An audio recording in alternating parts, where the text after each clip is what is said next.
morning. Welcome to 49ers in 5, your daily update on everything happening with the team that you need to know. I'm Rob Stats Guerrera. Today is Thursday, August 24th, 2023. Here's what's happening with your San Francisco 49ers.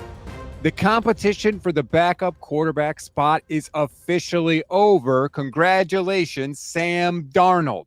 As if that wasn't enough, news broke yesterday that the 49ers are going to, quote, explore all options when it comes to Trey Lance and his future with the team.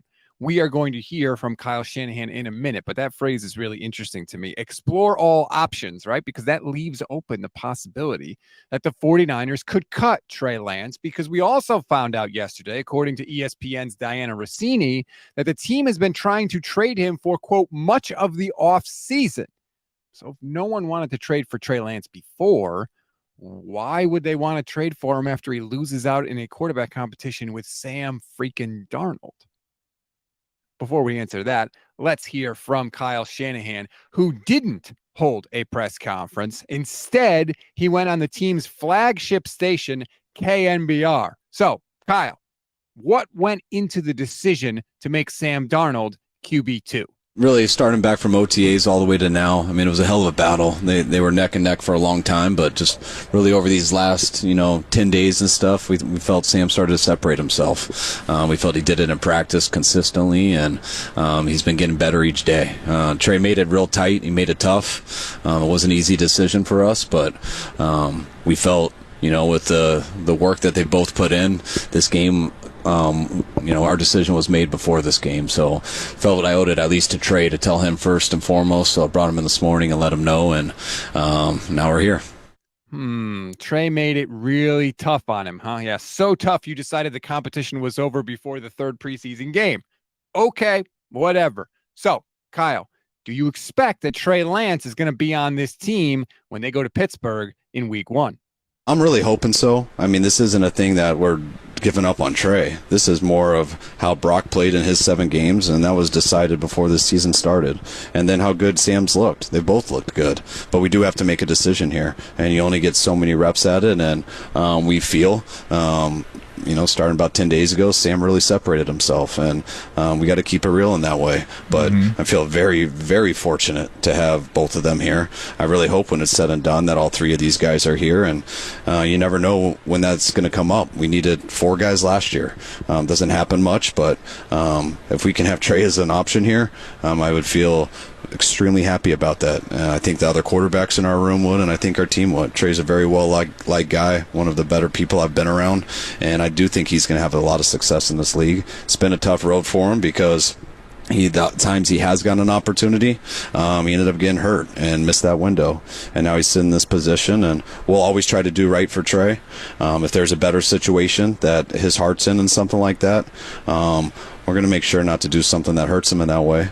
So that's stuff that I talked to him about this morning. That's stuff I'll talk to him about tonight and continue to talk to him about. But Trey knows how I feel about him, and I hope he ends up being able to be here, and that's the best thing for him. But we got to see what is the best thing from now until then.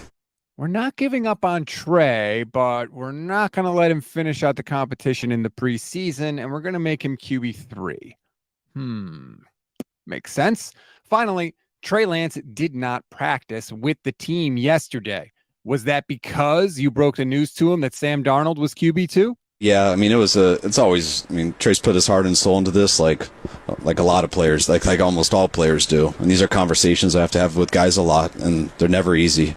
They're really tough. But it's also always tough when the spotlight's on it, as much as it is with this situation with it being Trey, with our quarterback, his pick in the draft. So I knew that was hard on him. We had such a light practice today, and, watching how Trey was and when we talked, we just thought it was better, hey, take the day off, get away a little bit, clear your head some, and we'll talk later in the afternoon, and we'll get you back in here tomorrow. And especially the practice we had today was our shortest one of the year. First time we didn't do pads. Just felt it was the best thing for him. I don't know if Kyle Shanahan's telling the truth there or not. Maybe he gave Trey the day off, or maybe Trey Lance told him they could stick this job where the sun don't shine. We have no way of knowing, but right now things are obviously not great with the 49ers quarterback room.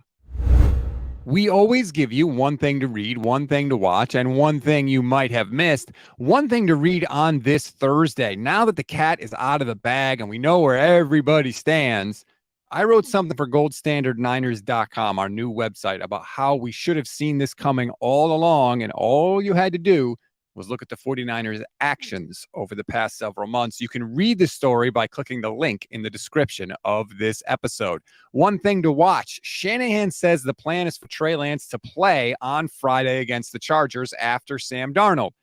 I find it really hard to believe that's going to be a thing. And obviously, the future of Trey Lance is going to be what to watch for the 49ers for the foreseeable future. One thing you may have missed: I saw this tweet by Nick Wagner that really kind of puts things in perspective. If Trey Lance never suits up for the Niners again, he will have played the fewest number of games, which is 8, fewest number of games by a top 5 pick for the franchise he debuted with in the common draft era.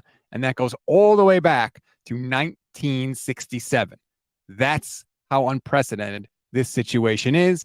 That's where we are with your San Francisco 49ers.